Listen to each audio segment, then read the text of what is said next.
여러분, 혹시 오늘 밤에도 이불 속에서 오래전 누군가가 던진 말 한마디 때문에 잠을 설치고 계시지는 않습니까? 분명 낮에는 아무렇지 않게 웃고 밥을 먹고 사람들과 인사를 나누었는데 막상 불을 끄고 베개에 머리를 대는 순간부터 마음 한구석에서 작은 목소리가 들려오기 시작합니다. 그때 내가 왜 가만히 있었을까? 그 사람은 왜 내 진심을 그렇게 가볍게 여겼을까? 내가 그렇게까지 잘못한 것일까? 이런 생각들이 한 줄기 강물처럼 이어지면 어느새 새벽이 가까워지고 다음 날 아침 거울 앞에 서면 얼굴이 한층 더 늙어 있는 것을 보게 됩니다. 오래 산 사람은 압니다. 인생 끝에 남는 것은 누가 이겼느냐가 아니라 내 마음이 얼마나 평안했느냐입니다. 그런데도 우리는 너무 자주 억울했던 말 한마디, 서운했던 표정 하나, 끝내 인정받지 못한 진심 하나를 가슴에 품고 살아갑니다. 그러니 오늘 밤만큼은 그 무거운 짐을 잠시 내려놓고 제가 들려드리는 이야기에 조용히 귀를 기울여 주시기를 부탁드립니다. 이 이야기가 마음에 와닿으신다면 영상에 좋아요를 눌러주시고 구독해주세요. 그리고 지금 이 영상을 듣고 계신 곳이 어디인지, 그곳의 현지 시간이 몇 시인지 댓글로 남겨주세요. 이제 불을 낮추고 부드러운 소음이 필요하다면 선풍기를 켜셔도 좋습니다. 따뜻한 차 한 잔을 옆에 두셔도 좋고, 그저 가만히 손을 모으고 앉으셔도 좋습니다. 그렇게 오늘 밤의 여정을 함께 시작해 보겠습니다. 오래 살아보니 끝까지 오르려고 했던 사람보다 조용히 내려놓은 사람이 더 오래 평안했습니다.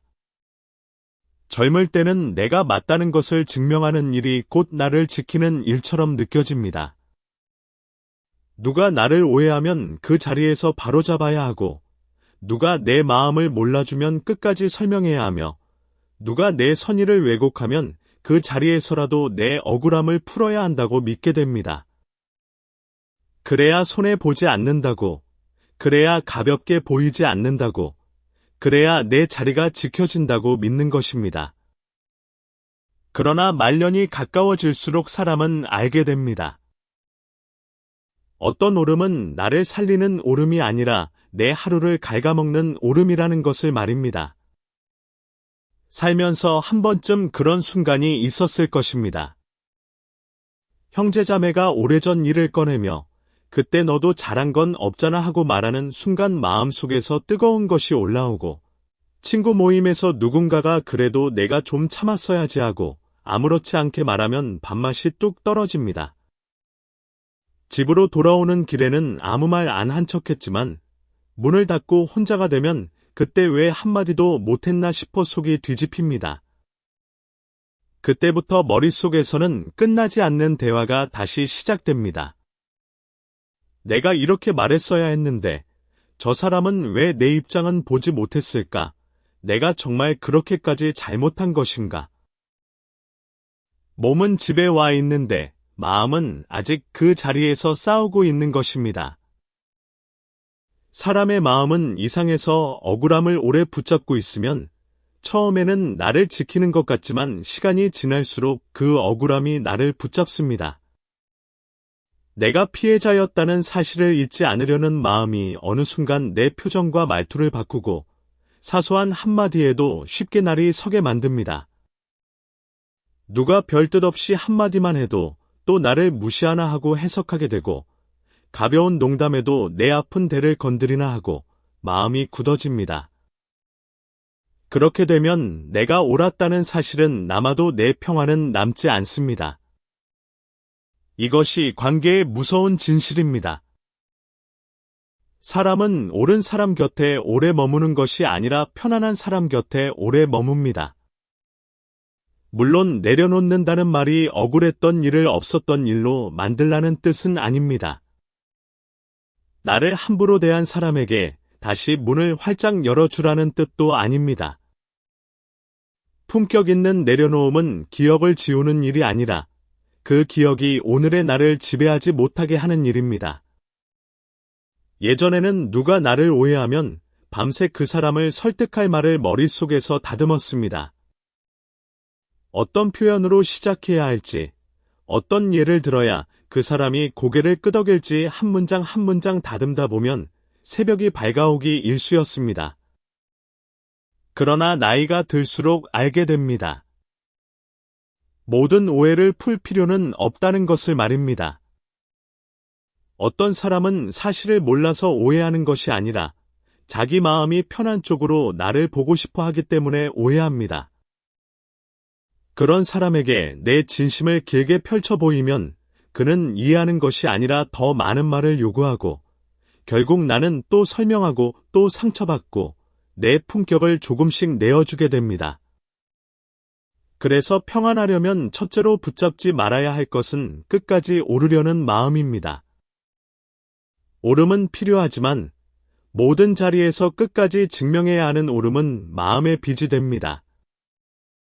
가까운 사람과 대화하다가 마음이 서늘해지는 순간, 예전 같으면 바로 따지고 싶었을지 모릅니다.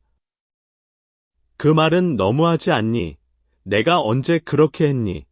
너는 왜 내 마음을 그렇게 모르니? 이런 말들이 목 끝까지 차오릅니다. 하지만 그 말이 정말 나를 살리는지, 아니면 다시 긴 싸움으로 데려가는지 한 번만 늦게 바라보아야 합니다. 침묵이 늘 지혜는 아니지만 모든 반박이 존중을 되찾아 주는 것도 아닙니다. 사람은 나이가 들수록 대답의 길이보다 마음의 중심으로 평가받습니다. 짧게 말해도 흔들리지 않는 사람은 결코 가볍게 보이지 않습니다. 오히려 너무 길게 설명하는 순간 상대는 내 마음의 약한 부분을 봅니다. 내가 무엇에 민감한지, 무엇을 아직도 붙잡고 있는지, 어떤 말에 무너지는지를 알게 됩니다. 그래서 말년의 품격은 말재주에서 나오지 않습니다. 더 차분히 보고, 덜 급하게 반응하고, 내 억울함을 아무에게나 맡기지 않는 데서 나옵니다.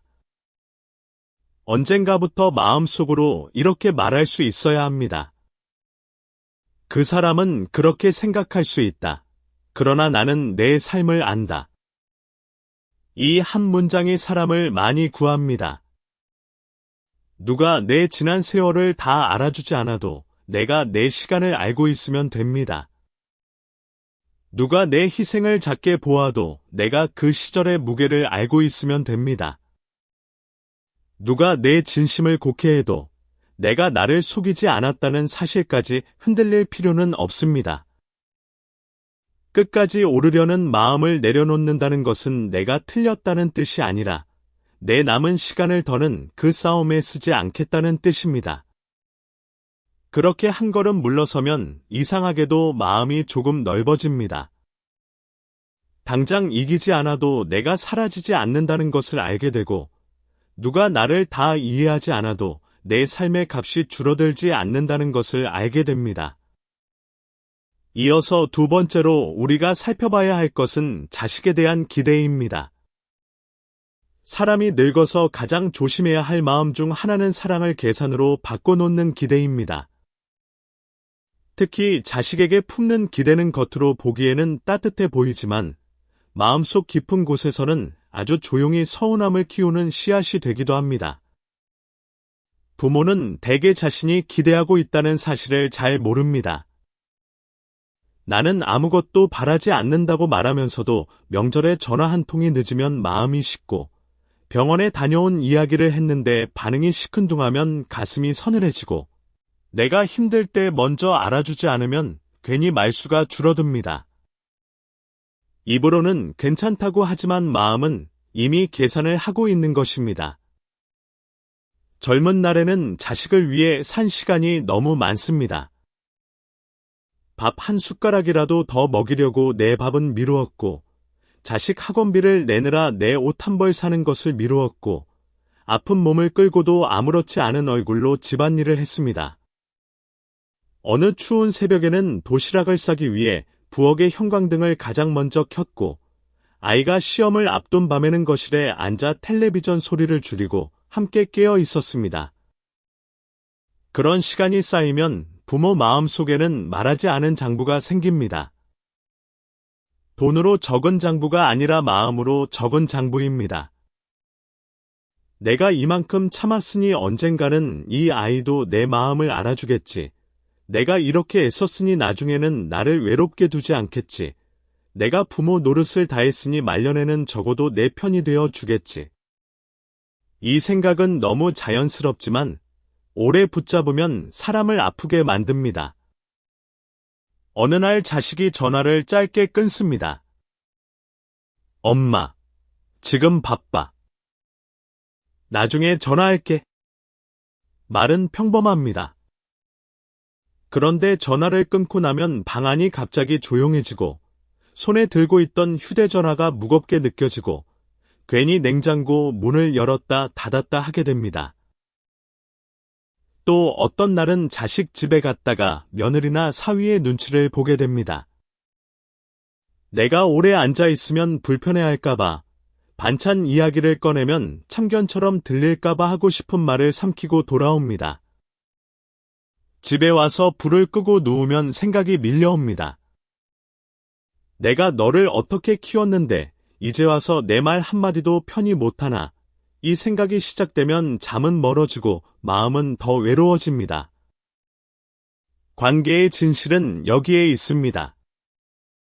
자식은 부모의 지난 희생을 부모만큼 자세히 기억하지 못합니다. 이것은 자식이 나빠서만은 아닙니다. 사람은 자신이 받은 사랑보다 자신이 견딘 삶을 더 크게 느끼며 살아갑니다.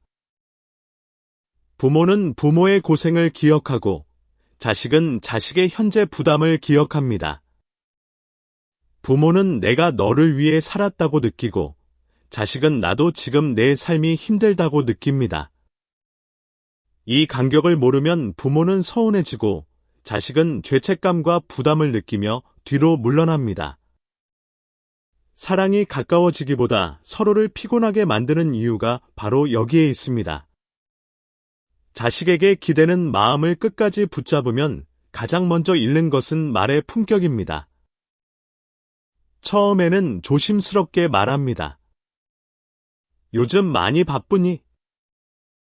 그러다 조금 지나면 너는 연락도 잘 안 하더라가 되고 더 쌓이면 부모가 늙으니까 귀찮지가 됩니다.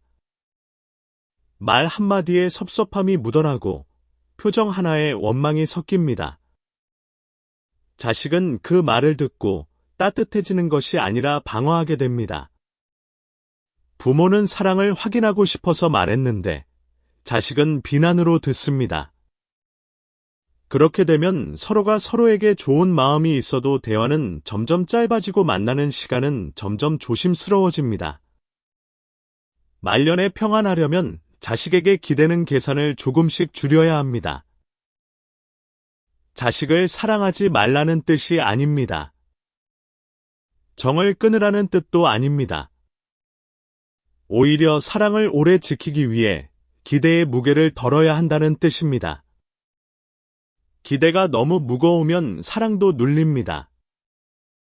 부모가 자식에게 줄 수 있는 가장 큰 마지막 선물은 너는 내 삶을 살아도 된다는 여유일지 모릅니다.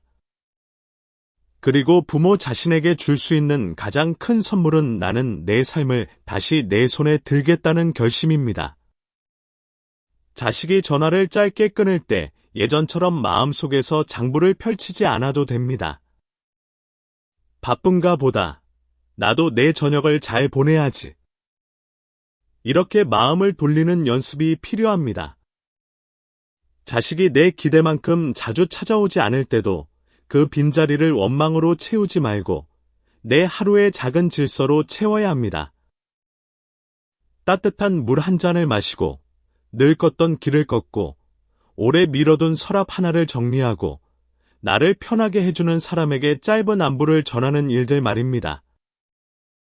이런 사소한 일들이 별것 아닌 것 같지만 기대에 매달리던 마음을 다시 자기 자리로 데려옵니다. 부모의 사랑은 귀하지만 사랑이 곧 소유는 아닙니다. 내가 낳았다고 해서 그 마음의 방향까지 평생 내 뜻대로 움직일 수는 없습니다. 내가 길렀다고 해서 그 인생의 시간을 내 외로움의 보상으로 받을 수는 없습니다. 이 사실을 인정하는 순간 처음에는 서글프지만 그 서글픔을 지나면 이상하게도 관계가 가벼워집니다. 자식에게 덜 기대할수록 자식이 오는 순간이 더 고마워지고 덜 요구할수록 함께 있는 시간이 덜 날카로워집니다. 말년의 평화는 자식이 내 곁에 얼마나 자주 오느냐로만 정해지지 않습니다. 자식이 오지 않는 시간에도 내가 나를 버리지 않는 데서 시작됩니다. 다음으로 우리가 마주해야 할 것은 떠난 인연에 대한 미련입니다. 사람은 떠난 사람보다 떠난 사람을 붙잡고 있는 자기 마음 때문에 더 오래 외로워집니다. 인연이라는 것이 그렇습니다. 한때는 매일 안부를 묻고 작은 일에도 서로를 찾고 밥 한 끼를 먹어도 마음이 든든했던 사람이 어느 순간 멀어집니다. 특별히 크게 다툰 것도 아닌데 연락이 뜸해지고 예전처럼 반갑게 웃던 얼굴이 조금 낯설어지고 함께 나누던 말들이 더 이상 자연스럽게 이어지지 않습니다. 그때 마음 한구석에서 서늘한 소리가 납니다. 내가 뭘 잘못했나? 왜 저 사람은 변했을까? 그때 내가 더 잘했어야 했나? 이렇게 묻기 시작하면 이미 떠난 사람은 저만치 가는데 나는 아직 그 자리에서 뒤돌아보고 있는 것입니다. 젊을 때는 인연이 멀어지면 다시 붙잡을 수 있다고 생각합니다. 전화를 한 번 더 해보고 메시지를 조금 더 길게 보내고 예전 이야기를 꺼내며 분위기를 되돌리려 합니다. 그러나 나이가 들수록 알게 됩니다. 어떤 인연은 노력으로 회복되는 것이 아니라 시간이 지나며 자기 자리를 찾아가는 것뿐이라는 것을 말입니다.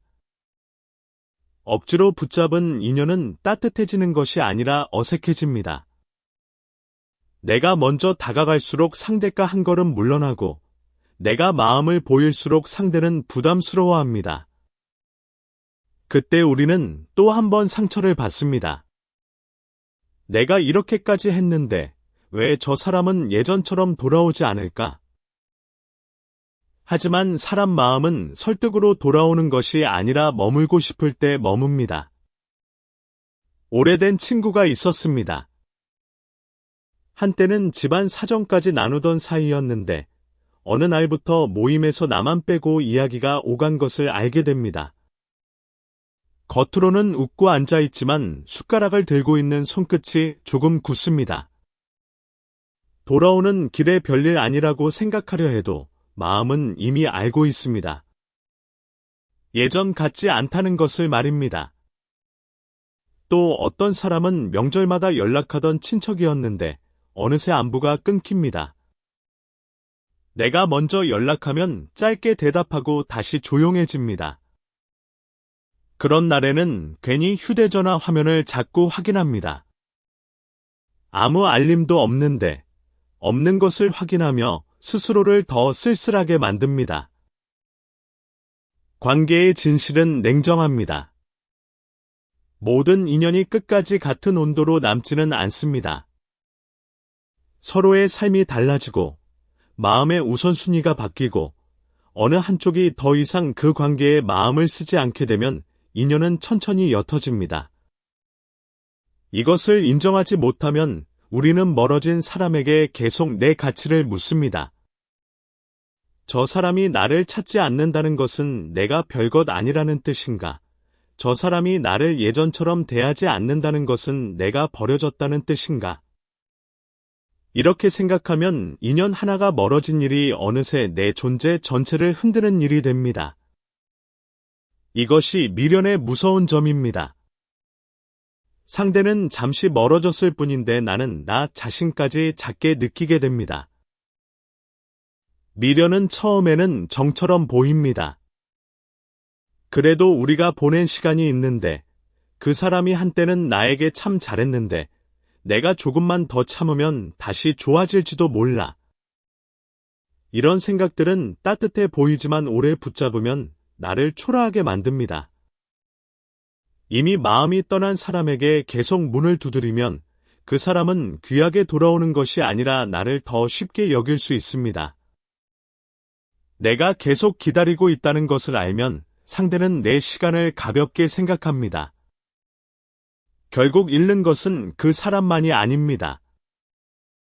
내 자존, 내 침착함, 내 남은 하루의 밝음까지 함께 잃게 됩니다. 놓아준다는 것은 매정해지는 일이 아닙니다. 한때 고마웠던 사람을 미워하지 않고 그 사람이 내 삶에서 맡았던 시간을 조용히 제자리에 놓아두는 일입니다. 인연은 내 곁에 오래 남기 위해 온 것이 아니라 어느 시절에 나를 지나가게 해주기 위해 온 것일 수도 있습니다. 힘든 시절에 함께 웃어준 사람, 외로운 날에 전화 한 통 해준 사람, 내 마음을 알아주는 듯했던 사람. 그 순간이 거짓이었다고 말할 필요는 없습니다. 다만 그 시간이 끝났음을 인정해야 합니다. 끝난 시간을 끝났다고 인정하는 사람만이 오늘의 마음을 다시 살릴 수 있습니다. 마음에도 자리가 필요합니다. 오래된 미련이 방 한가운데 누워있으면 새빛이 들어와도 앉을 자리가 없습니다. 떠난 사람을 놓아주면 처음에는 허전합니다. 그러나 그 허전함을 견디고 나면 이상하게 마음이 맑아집니다. 더 이상 연락을 기다리며 하루를 망치지 않게 되고 누군가의 차가운 반응 하나에 내 인생 전체가 흔들리지 않게 됩니다. 네 번째로 살펴볼 것은 돈과 체면의 무게입니다. 말년의 사람을 가장 피곤하게 만드는 것 중 하나는 실제 가진 것보다 남에게 어떻게 보일지를 더 크게 붙잡는 마음입니다. 돈은 살아가는 데 필요합니다. 체면도 완전히 버릴 수는 없습니다. 사람은 누구나 남 앞에서 너무 초라해 보이고 싶지 않고 자식 앞에서도 무능해 보이고 싶지 않으며 오래 알고 지낸 사람들 사이에서도 저 사람은 이제 형편이 어려운가 보다라는 말을 듣고 싶지 않습니다. 그 마음은 부끄러운 것이 아닙니다. 다만 그 마음을 끝까지 붙잡고 살면 어느 순간 내 생활이 나를 위한 것이 아니라 남의 눈을 달래기 위한 일이 되어버립니다. 젊을 때는 남에게 보이는 것이 힘이 되기도 했습니다. 좋은 옷을 입고 나가면 괜히 어깨가 펴지고 모임에서 밥값 한 번 내면 마음이 넉넉해지고 자식에게 무엇 하나라도 더 해주면 아직 내가 쓸모 있는 사람처럼 느껴졌습니다. 그러나 나이가 들수록 돈과 체면은 조심해서 다루어야 합니다. 예전처럼 벌 수 있는 시간은 줄어들고 몸이 아플 때 들어갈 돈은 늘어나고 마음은 예민해집니다. 그런데도 남에게 보이는 얼굴을 지키려고 계속 무리하면 겉은 멀쩡해 보여도 속은 자꾸 비어갑니다. 남들은 잠깐 보고 지나가지만 그 뒤에 남는 불안은 내가 혼자 감당해야 합니다. 친구 모임에서 누군가가 자연스럽게 말합니다. 이번에는 내가 한번 사야지. 별 뜻 없는 말일 수 있습니다. 하지만 그 순간 마음이 흔들립니다. 형편이 예전 같지 않다고 말하자니 자존심이 상하고 그냥 내자니 다음 달 카드값이 떠오릅니다. 자식이 새 가전을 바꿨다는 말을 할 때도 괜히 마음이 복잡해집니다. 나도 뭔가 해줘야 부모 노릇을 하는 것 같고 안 해주면 뒤처진 사람처럼 느껴집니다. 명절에 친척들이 모이면 더 그렇습니다. 누구네는 얼마를 해줬다더라. 누구는 여행을 다녀왔다더라. 누구는 새 차를 뽑았다더라. 그런 말들이 평범한 안부처럼 오가지만 듣는 사람의 마음에는 조용히 비교가 박힙니다. 사람 마음의 진실은 이렇습니다. 체면은 처음에는 나를 지켜주는 옷 같지만 오래 지나면 벗기 어려운 갑옷이 됩니다. 갑옷은 밖에서 보면 단단해 보이지만 입고 있는 사람은 무겁습니다. 남에게 넉넉해 보이고 싶어서 계속 무리하면 어느 날부터 내 필요를 뒤로 미루게 됩니다. 병원 가야 할 돈을 아껴 남에게 밥을 사고, 내 방의 낡은 물건은 그대로 두면서 자식에게는 큰 선물을 하고, 혼자 있을 때는 불안해서 가계부를 들여다보면서 밖에서는 아무렇지 않은 척합니다. 이런 생활이 오래되면 마음속에 이상한 분노가 쌓입니다. 내가 이렇게까지 했는데 왜 아무도 몰라주나? 왜 나만 늘 애써야 하나? 하지만 처음부터 그 무게를 내려놓지 못한 사람은 결국 자기 자신에게도 서운해집니다. 돈과 체면의 집착을 끝까지 붙잡으면 관계에서도 존중을 잃기 쉽습니다. 내가 무리해서 베풀면 상대는 처음에는 고마워할 수 있습니다. 그러나 반복되면 그것을 내 형편이 아니라 내 역할로 받아들입니다.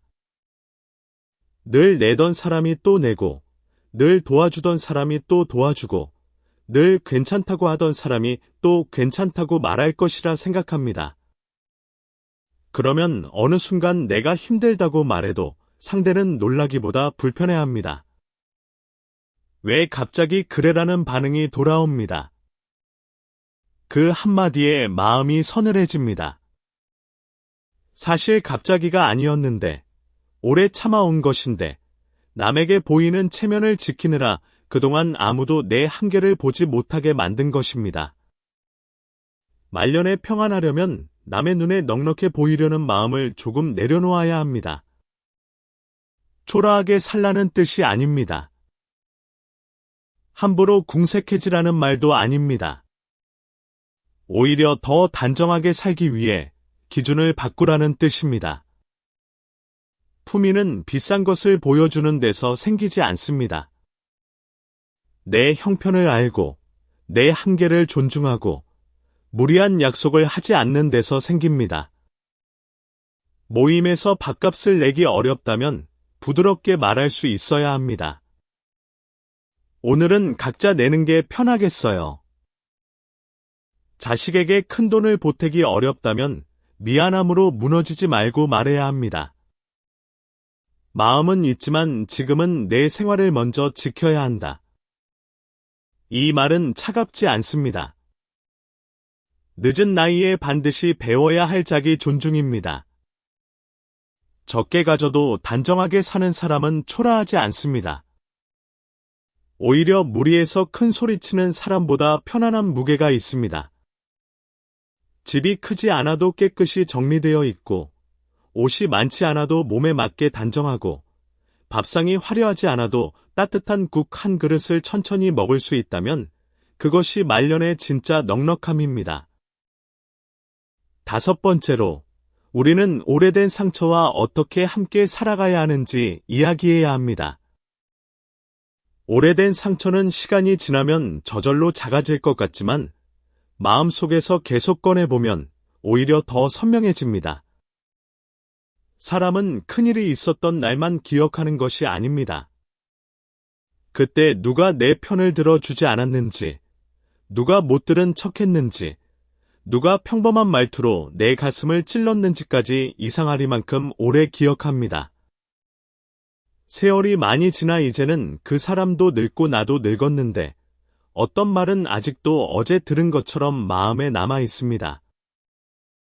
문제는 상처가 있었다는 사실이 아니라 그 상처를 날마다 다시 꺼내 나 자신에게 또 들려주는 습관입니다.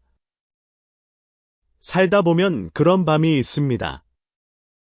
낮에는 아무렇지 않게 지내다가도 불을 끄고 누우면 오래전 장면 하나가 천천히 떠오릅니다.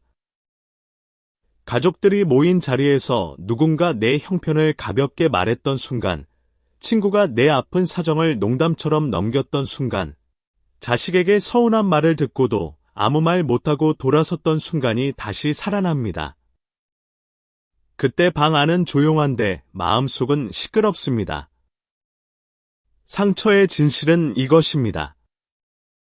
처음 상처를 준 사람은 한번 찔렀을지 몰라도 그 뒤로 같은 장면을 수없이 되살리는 것은 내 마음이 나를 다시 찌르는 일일 때가 많습니다. 물론 억울한 일을 쉽게 잊을 수는 없습니다. 함부로 용서하라는 말도 가벼운 위로에 지나지 않습니다. 하지만 기억과 반복은 다릅니다. 기억은 내가 겪은 일을 알고 있는 것이고, 반복은 그 일을 오늘도 내 몸과 마음에 다시 일으키는 것입니다.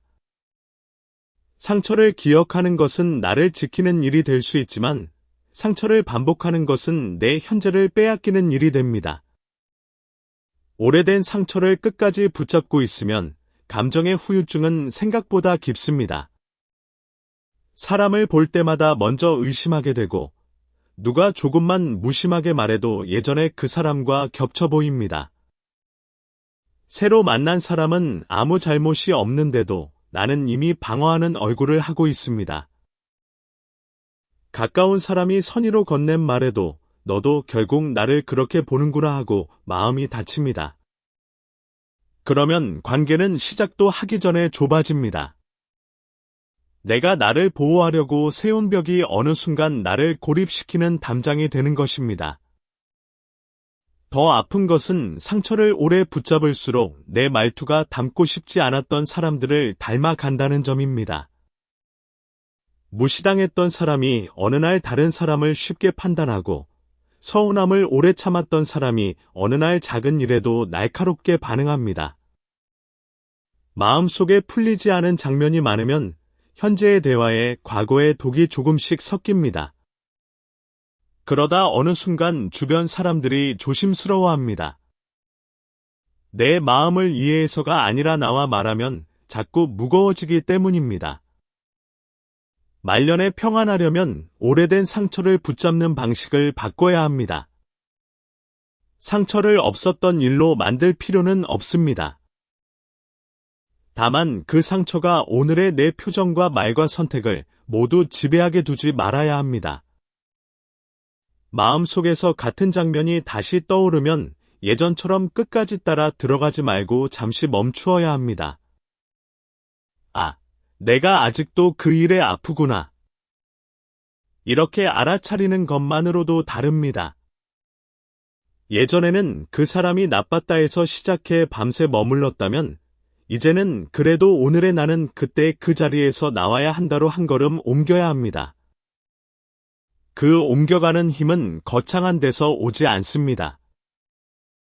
아침에 창문을 열어 바람을 들이는 일, 오래 묵은 서랍 하나를 정리하는 일, 편한 사람과 짧게 차를 마시는 일, 더 이상 나를 아프게 하는 이야기를 모임에서 반복하지 않는 일에서 시작됩니다.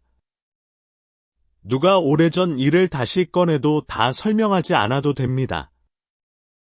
그 이야기는 이제 길게 하고 싶지 않아요. 이 정도의 말이면 충분할 때가 많습니다. 나를 지키는 말은 꼭 날카로울 필요가 없습니다. 짧고 단정하면 됩니다. 6번째로, 우리는 모든 사람에게 이해받으려는 욕심을 내려놓아야 합니다. 나이가 들수록 모든 사람에게 이해받으려는 마음을 조심해야 합니다. 젊을 때는 나를 몰라주는 사람이 있으면 답답해서 견디기 어렵습니다. 내가 왜 그렇게 말했는지, 왜 그런 선택을 했는지, 그때 내 사정이 얼마나 어려웠는지 설명하고 싶어집니다. 특히 가까운 사람이 나를 오해하면 마음이 더 급해집니다. 남은 몰라도 가족은 알아줘야 한다고 생각하고, 오래된 친구는 내 마음을 짐작해줘야 한다고 믿고, 자식은 내가 살아온 시간을 조금은 헤아려 줘야 한다고 기대합니다. 그러나 오래 살아보면 알게 됩니다. 나를 모르는 사람에게 너무 오래 설명하면 이해를 얻기보다 내 마음의 약한 부분을 더 많이 드러내게 됩니다. 모임에서 누군가가 웃으며 말합니다. 당신은 원래 좀 예민하잖아. 그 말이 농담처럼 지나가도 마음은 그대로 멈춥니다. 내가 왜 예민해질 수밖에 없었는지, 그동안 얼마나 참고 살았는지, 얼마나 많은 말을 삼키며 버텼는지 설명하고 싶어집니다. 또 가까운 사람이 그 정도 일로 아직도 그래 하고 말하면 속에서 뜨거운 것이 올라옵니다. 그 정도가 아니었다고, 당신이 몰라서 그런다고, 내가 얼마나 외로웠는지 아느냐고 말하고 싶습니다. 그런데 이상하게도 길게 말할수록 상대의 얼굴은 더 멀어집니다. 처음에는 들어주는 것 같다가도 어느 순간 지친 표정을 짓고 알았어 하고 말을 끊습니다. 그때 사람은 2번 상처받습니다. 한 번은 몰라줘서, 또 한 번은 설명했는데도 가볍게 넘겨져서입니다. 관계의 진실은 단순합니다. 마음이 다친 사람에게 설명은 다리가 아니라 짐이 됩니다. 이미 나를 어떤 사람으로 정해놓은 사람은 내 말을 새롭게 듣지 않습니다. 그는 내 이야기를 이해하려는 것이 아니라 자기 생각을 확인할 재료로 듣습니다. 내가 조심스럽게 사정을 말하면, 저 사람은 늘 변명이 많아라고 생각하고, 내가 억울함을 말하면 아직도 저 이야기를 하네라고 생각합니다. 그러니 모든 설명이 나를 살리는 것은 아닙니다. 어떤 설명은 오히려 나를 더 작게 만듭니다. 내 마음의 깊은 곳을 꺼내 보였는데 상대가 그것을 소중히 다루지 않으면 나는 내 마음을 헐갑에 내놓은 사람이 되어버립니다. 모든 사람에게 이해받으려는 욕심을 끝까지 붙잡으면 가장 먼저 흔들리는 것은 자존입니다. 내가 나를 믿고 있으면 한두 사람의 오해에도 오래 무너지지 않습니다. 그런데 계속 남의 이해를 구하듯 살면 상대의 표정 하나에 내 하루가 흔들립니다.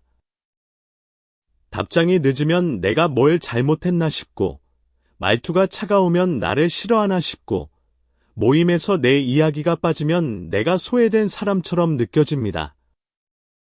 이렇게 되면 내 마음의 중심이 내 안에 있지 않고 남의 반응 속에 있게 됩니다.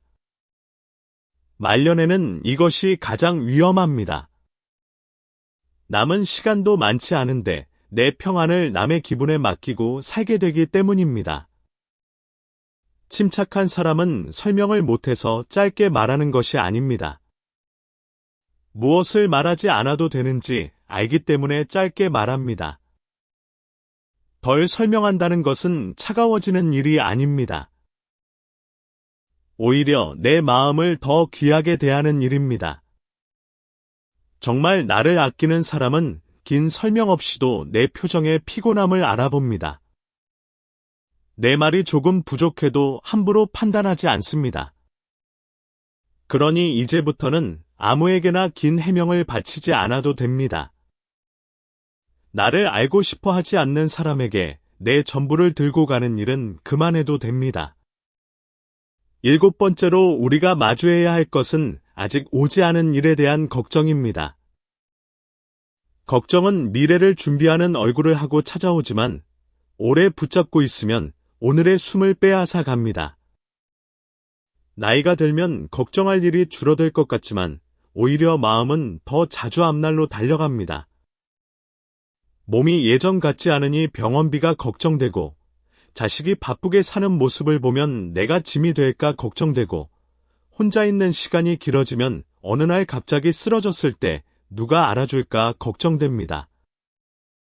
거기에 남의 말까지 들어옵니다. 누구는 요양시설에 들어갔다더라. 누구는 자식과 사이가 틀어졌다더라. 누구는 모아둔 돈을 한순간에 잃었다더라. 그런 이야기를 듣고 집에 오면 아직 일어나지도 않은 일들이 이미 내 방 안에 들어와 앉아 있는 것 같습니다. 그러나 오래 살아본 사람은 압니다. 걱정이 많다고 해서 삶이 더 안전해지는 것은 아닙니다. 필요한 준비는 사람을 안정시키지만 끝없는 걱정은 사람을 말려갑니다. 걱정은 생각처럼 보이지만 사실은 마음이 같은 자리를 맴도는 일일 때가 많습니다. 병원 예약을 하고 필요한 서류를 정리하고 생활비를 점검하는 것은 준비입니다. 그러나 밤마다 같은 불안을 떠올리며 잠을 놓치고 자식의 짧은 말 한마디에 앞으로 벌어질 장면까지 상상하고 아직 오지 않은 불행을 미리 겪는 것은 준비가 아니라 소모입니다. 사람 마음의 실제 작동 방식은 이렇습니다. 걱정은 빈자리를 먹고 자랍니다. 해야 할 작은 일이 없을 때, 몸을 움직일 리듬이 없을 때, 마음을 붙일 조용한 기준이 없을 때, 걱정은 훨씬 커집니다. 그래서 걱정 많은 사람에게 필요한 것은 더 많은 생각이 아니라 더 분명한 하루입니다. 집안에 불필요한 물건이 쌓여 있으면 마음도 어수선해지고, 식사 시간이 흐트러지면 몸의 기운도 흔들리며, 사람들과의 연락이 모두 자식에게만 몰려 있으면 외로움은 더 커집니다. 시간을 걱정에 빼앗기면 감정의 후유증은 조용하지만 깊습니다. 얼굴에는 늘 피곤한 그림자가 끼고 말끝에는 불안이 묻어납니다. 누가 좋은 일을 말해도 먼저 나쁜 경우를 떠올리고 누가 도와주겠다고 해도 나중에는 다 변하겠지 하고 믿지 못합니다. 그러면 주변 사람들도 점점 말을 줄입니다. 위로하려 해도 끝없이 불안으로 돌아가니 함께 있는 시간이 무거워지기 때문입니다. 말년에 평안하려면 아직 오지 않은 일을 끝까지 붙잡고 사는 습관을 줄여야 합니다. 물론 준비해야 할 것은 준비해야 합니다. 통장과 보험을 확인하고 병원 기록을 정리하고 비상 연락처를 적어두고 집안에서 넘어질 만한 물건을 치우는 일은 필요합니다. 그러나 준비가 끝난 뒤에도 마음이 계속 같은 두려움을 붙잡는다면 그때는 생각을 멈추고 하루로 돌아와야 합니다. 걱정이 올라올 때마다 스스로에게 물어야 합니다. 지금 내가 할 수 있는 일이 있는가? 있다면 그것을 하면 됩니다. 없다면 오늘의 밥을 먹고, 오늘의 길을 걷고, 오늘의 잠을 지키는 것이 더 현명합니다. 하루를 작게 정돈하는 힘은 생각보다 큽니다. 아침에 같은 시간에 일어나 물 한 잔을 마시고, 창문을 열어 공기를 바꾸고, 간단한 식사를 차려 앉아서 먹는 일, 점심 무렵에는 동네를 천천히 걷고, 저녁에는 내일 필요한 것을 한 가지 적어두는 일, 누군가와 통화할 때는 불안한 이야기만 반복하지 않고 오늘 본 작은 좋은 것 하나를 함께 말하는 일, 이런 일들이 말년을 구합니다. 큰 결심이 사람을 바꾸는 것 같지만 실제로는 반복되는 작은 질서가 사람을 지탱합니다. 걱정은 흐트러진 마음의 틈으로 들어오고 평안은 정돈된 하루의 틈에서 자랍니다. 이제 마지막으로 모든 이야기를 천천히 모아보겠습니다. 마지막에 남는 사람은 많이 붙잡은 사람이 아니라 무엇을 놓아야 하는지 알아차린 사람입니다. 100살의 마음으로 삶을 돌아본다면 우리는 아마 너무 많은 것을 붙잡고 살았다고 말하게 될지 모릅니다. 끝까지 오르려는 마음, 자식에게 기대는 계산, 떠난 사람에 대한 미련, 돈과 체면의 무거운 집착, 오래된 상처의 반복, 모든 사람에게 이해받으려는 욕심, 아직 오지 않은 일을 앞당겨 끌어안는 걱정까지 우리는 그것들을 내 삶의 일부라고 믿으며 오래 품고 살았습니다. 그런데 세월 끝에서 보면 그중 많은 것은 나를 지킨 것이 아니라 나를 무겁게 했던 짐이었습니다. 삶에는 끝까지 붙잡아야 할 것도 있습니다. 내 양심, 내 품위, 내 몸을 돌보는 습관, 남을 함부로 대하지 않는 마음, 그리고 나를 너무 헐갑에 내주지 않는 경계 같은 것들입니다. 하지만 붙잡을 것과 놓아야 할 것을 구분하지 못하면 사람은 소중한 것을 지키는 줄 알면서 오히려 자기 평안을 잃습니다. 누가 나를 오해했다고 해서 밤새 마음속 재판을 열고 자식이 기대만큼 다가오지 않는다고 해서 사랑을 원망으로 바꾸고 떠난 사람의 발자국을 계속 따라가며 내 자존을 깎아내리면 결국 남는 것은 관계가 아니라 피로입니다. 마음이 피곤해지면 얼굴도 굳고 말도 짧아지며 작은 일에도 쉽게 서운해집니다. 아침 식탁에 혼자 앉아 있을 때가 있습니다. 젓가락 소리만 작게 나고 창밖으로는 이웃집 문 닫히는 소리가 들립니다. 예전 같으면 그런 순간마다 누가 나를 찾아주지 않는지, 누가 내 마음을 몰라줬는지, 누가 내게 상처를 남겼는지 떠올렸을지 모릅니다. 그러나 이제는 그 시간을 다르게 쓸 수 있습니다. 따뜻한 국 한 숟가락을 천천히 삼키며 오늘 내가 나를 어떻게 덜 괴롭힐 수 있을지 생각하는 것입니다. 모임에서 누군가가 마음에 거슬리는 말을 해도 바로 얼굴이 굳지 않고 집으로 돌아와 불을 끄고 누웠을 때도 모든 대화를 다시 꺼내 심판하지 않는 것입니다. 이것이 늦은 나이에 배워야 할 조용한 자유입니다. 관계의 깊은 진실은 이것입니다. 사람은 내가 붙잡는 만큼 내 곁에 남지 않습니다. 오히려 내가 나를 단정히 세울수록, 남을 억지로 붙잡지 않을수록 좋은 사람은 더 편안하게 곁에 머뭅니다. 기대가 줄어든 자리에는 고마움이 들어오고, 미련이 빠져나간 자리에는 새 인연의 바람이 들어오며, 상처를 반복하지 않는 자리에는 오늘의 웃음이 잦게 않습니다. 모든 사람에게 설명하지 않아도 되는 사람은 말수가 줄어도 작아지지 않습니다. 남의 눈을 위해 무리하지 않는 사람은 가진 것이 적어도 초라하지 않습니다. 걱정을 준비로 바꾸고 준비가 끝난 뒤에는 하루로 돌아오는 사람은 늦은 나이에도 삶의 중심을 잃지 않습니다. 물론 놓는 일은 쉽지 않습니다. 오래 붙잡은 것은 손에 익어 있습니다. 억울함도 익숙하고, 서운함도 익숙하고, 걱정도 익숙합니다. 사람은 때로 괴로운 것조차 익숙하다는 이유로 놓지 못합니다. 그래서 내려놓음은 하루아침에 되는 결심이 아닙니다. 누군가의 말에 마음이 흔들릴 때 한 박자 늦게 대답하는 일, 자식에게 서운함이 올라올 때 장부를 펼치지 않는 일, 떠난 사람의 연락을 기다리다 휴대전화를 내려놓는 일, 남의 체면보다 내 생활의 안정을 먼저 보는 일, 오래된 상처가 떠오를 때 그 장면 속으로 끝까지 들어가지 않는 일, 이런 작은 순간들이 모여 사람을 바꿉니다. 더 성숙한 삶은 차가운 삶이 아닙니다. 경계를 세운다는 것은 문을 모두 닫아버리는 것이 아니라 함부로 들어와 내 마음을 어지럽히는 발걸음을 가려내는 일입니다. 덜 기대한다는 것은 사랑이 식었다는 뜻이 아니라 사랑을 원망으로 망치지 않겠다는 뜻입니다. 덜 설명한다는 것은 상대를 무시한다는 뜻이 아니라 내 삶을 아무에게나 재판받게 하지 않겠다는 뜻입니다.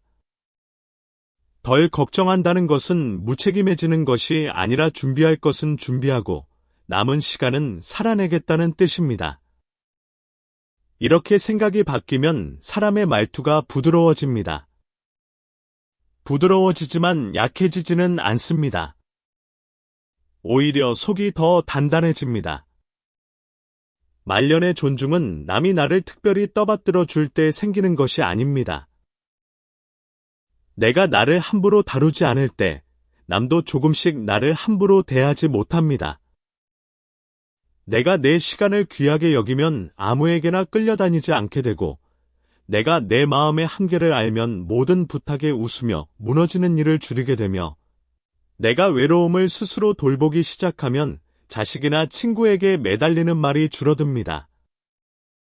그러면 관계는 묘하게 편안해집니다. 붙잡지 않는데도 더 따뜻해지고 길게 말하지 않는데도 더 무게가 생기며 많은 것을 보여주지 않는데도 더 품위가 느껴집니다. 그러니 이제 남은 날들은 조금 가볍게 살아도 됩니다. 누구에게도 증명하지 않아도 되는 아침을 맞이하고 다 설명하지 않아도 되는 저녁을 보내며 내 마음을 아프게 했던 장면들이 떠올라도 조용히 이렇게 말할 수 있으면 됩니다. 그 일은 내 삶의 전부가 아니다. 그 사람은 거기까지였다. 자식은 자식의 삶을 살고 나는 내 삶을 다시 돌본다. 나는 적게 가져도 단정하게 살 수 있다. 아직 오지 않은 일은 오늘 밤까지 데려오지 않겠다. 이런 문장들이 마음속에 하나씩 자리 잡으면 말년은 더 이상 상실만의 시간이 아닙니다. 오히려 오래 붙잡은 짐을 내려놓고 비로소 자기 얼굴을 되찾는 시간이 됩니다. 상처가 많았다는 것은 당신이 약했다는 뜻이 아닙니다. 버텼다는 뜻입니다. 서운함이 많았다는 것은 당신이 못났다는 뜻이 아닙니다. 그만큼 마음을 주고 살았다는 뜻입니다.